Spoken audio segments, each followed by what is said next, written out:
Assalamualaikum warahmatullahi wabarakatuh. Perkenalkan, nama saya Clara Aurelia Putri Puspitasari dari Institut Sains dan Teknologi Nasional dengan NIM 18330021. Di sini saya akan menjelaskan tentang Gerakan Nasional Peduli Obat dan Makanan, edukasi terhadap obat pada remaja dan juga dewasa, yang sumbernya saya ambil dari Badan Pengawas Obat dan Makanan. Maka minum obat 3x1 dengan 1x3. Kadang masih banyak sekali pertanyaan dari masyarakat, baik remaja maupun orang dewasa.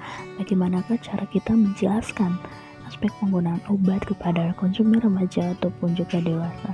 Mari kita simak informasi yang berasal dari buku materi edukasi tentang peduli obat dan pangan aman dari BPOM. Definisi obat sendiri, obat merupakan zat yang digunakan untuk pencegahan dan penyembuhan penyakit serta pemulihan dan peningkatan kesehatan bagi penggunanya. Setiap obat memiliki manfaat, namun juga dapat memiliki efek samping yang merugikan si penggunanya.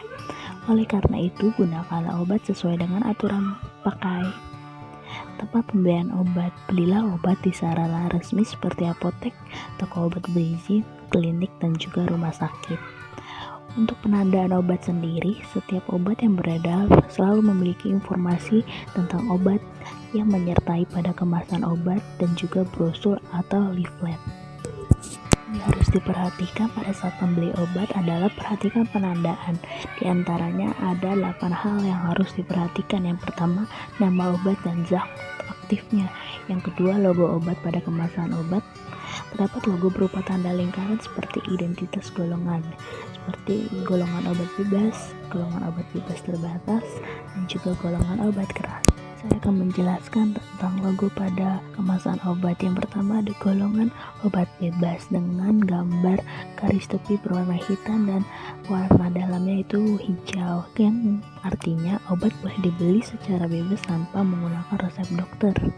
Yang kedua ada obat bebas terbatas dengan garis tepi berwarna hitam dan warna dalamnya adalah biru, yang keterangannya adalah obat boleh dibeli secara bebas tanpa menggunakan resep dokter, namun mempunyai peringatan khusus saat menggunakannya.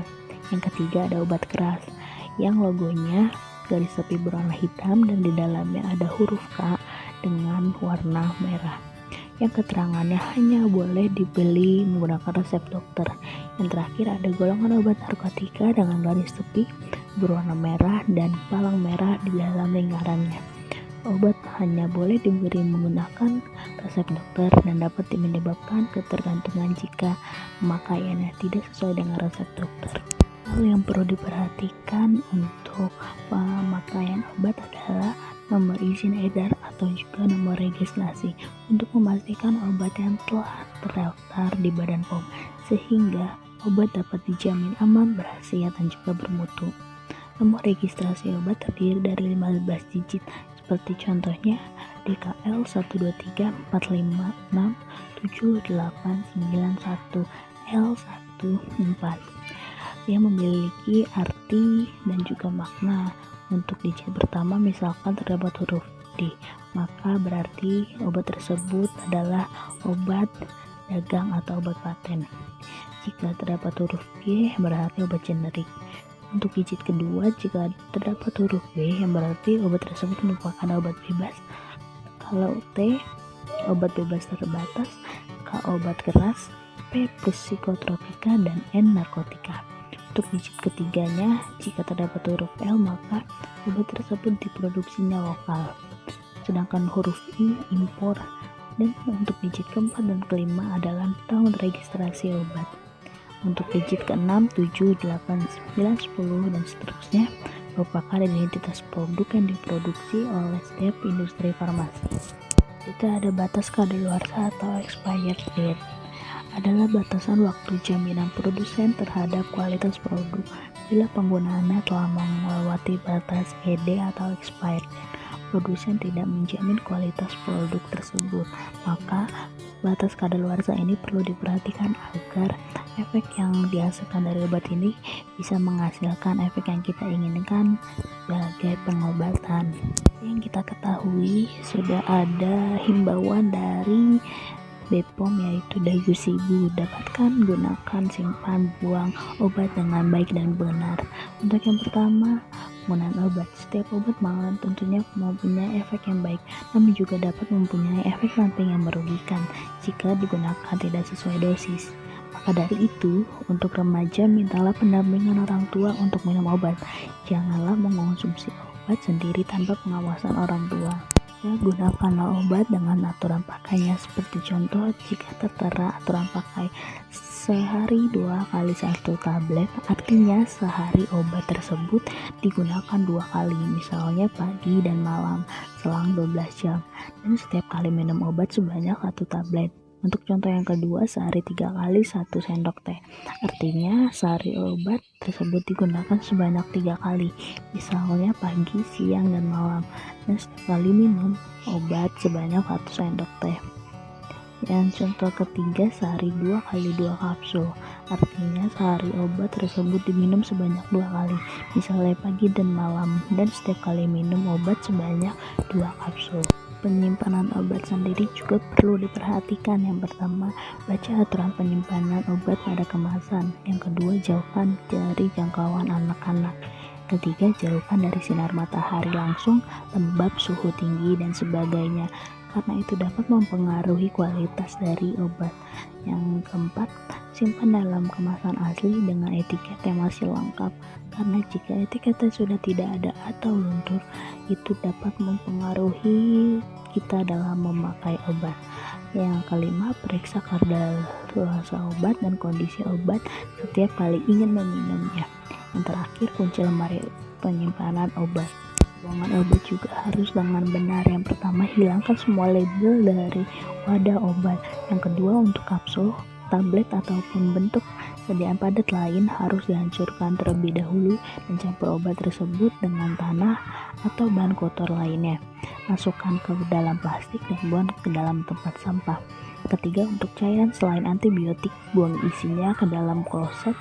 Dan untuk cairan antibiotik, buang isi bersama wadah dengan menghilangkan label ke tempat sampah. Intinya, obat harus dimusnahkan dan tidak ada yang tersisa untuk mencegah terjadinya peredaran obat ilegal atau digunakan kembali obat dan disebarluaskan tidak sesuai dengan indikasinya. Tapi hal yang sudah saya jelaskan sebelumnya terkait proses pembuangan obat yang tidak sesuai dengan yang sudah dijelaskan tadi atau masih meninggalkan sisa, dapat menyebabkan obat palsu dan juga ilegal. Di sini saya akan menjelaskan tentang obat ilegal dan juga obat palsu. Obat ilegal merupakan obat yang tidak memiliki nomor izin edar atau tidak terdaftar di BPOM, sehingga tidak terjamin keamanan, mutu, khasiat karena beredar di Indonesia secara ilegal. Sedangkan untuk obat palsu itu termasuk dalam obat ilegal karena merupakan obat yang diproduksi oleh pihak yang tidak bertanggung jawab atau tidak memiliki wewenang, di mana kemasannya meniru kemasan obat yang asli. Apa sih dampak kita dalam menggunakan obat palsu? Yang pertama, ada kondisinya akan semakin parah dan juga kondisinya tidak cenderung membaik, malah memperburuk. Saya akan memberikan beberapa tips agar terhindar dari obat palsu. Yang pertama, membeli obat di sarana resmi pelayanan kefarmasian seperti rumah sakit, apotek, dan toko obat berizin. Yang kedua, menebus resep obat atau obat keras hanya di apotek. Jangan membeli obat secara online melalui internet karena tidak akan terjamin dilayani oleh tenaga kefarmasian seperti apoteker dan tidak bertatap muka langsung dengan tenaga kesehatan untuk berkonsultasi. Yang keempat, berkonsultasi dengan dokter jika tidak ada kemajuan setelah minum obat yang diresepkan. Selanjutnya, memperhatikan kemasan obat dengan baik, apakah masih tersegel dengan baik atau tidak. Kebersihan kemasannya itu bersih atau tidak. Bacalah label sebelum membeli. Perhatikan nama obat, nomor registrasi obat, nama produsen obat, dan juga kadaluarsa. Perlu diwaspadai jika terdapat perbedaan harga yang cukup tinggi di antara sarana resmi pelayanan kesehatan ataupun di online. Diwaspadai penyalahgunaan obat. Penyalahgunaan obat biasanya terjadi karena mekanisme kerja suatu obat membuat suatu obat dapat menghasilkan efek selain indikasi utamanya. Salah satunya dari efek samping. Yang pertama, contohnya obat diet. Obat penahan nafsu makan, pelancar air seni atau diuretik, dan juga pencahar sering disalahgunakan sebagai obat diet. Penggunaan obat ini secara terus-menerus dapat menyebabkan bahaya untuk kesehatan tanpa pengawasan dari dokter. Yang kedua, contohnya obat narkotika dan psikotropika. Banyak sekali orang yang menggunakan kedua golongan obat ini. Hati-hati dengan golongan obat narkotika dan juga psikotropika. Obat golongan ini dapat menimbulkan ketergantungan secara fisik dan psikis jika digunakan tidak sesuai dengan indikasi dan juga aturan. Dapat berakibat buruk bagi kesehatan dan dapat menyebabkan kematian.